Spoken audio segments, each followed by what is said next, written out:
হেই everyone, 600 টাকা দিয়ে দারাজ থেকে আমি এই লাইটটি কিনেছি। এটা আমার সাথে এক প্রকার স্ক্যামিং হয়েছে, কারণ কেনার সময় দেখছিলাম এটাতে টাচ কন্ট্রোল, বাট এখন তো টাচ কোথায় করবো খুঁজে পাচ্ছি না। আর এটার সাথে স্ট্যান্ড গুলো তো কাঠের দেখাইছিল, বাট এখন তো প্লাস্টিকের দিয়ে দিল। আগে তো এটা রিভিউ দিয়ে দিচ্ছি চ্যানেলে, ভিডিওটা না দেখলে চ্যানেলে গিয়ে দেখে আসতে পারেন। আজকে আমরা দেখবো 600 টাকা লাইটের ভিতরে কি কি আছে।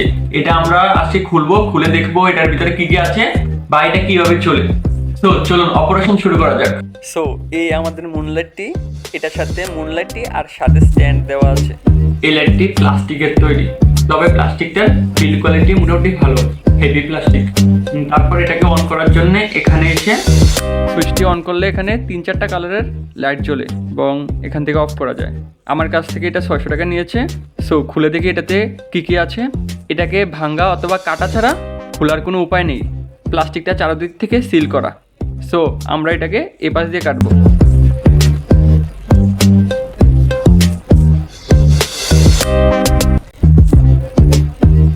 এখন আমার কাছে লাইটের 3টা অংশ আছে। এটা হচ্ছে স্ট্যান্ডের অংশটি, তারপর হচ্ছে এটিতে কিছুই নেই, এটা হচ্ছে প্লাস্টিকের একটি সুইচ। এই যে ভিতরে ফাঁকা, এটা হচ্ছে আসল অংশটা।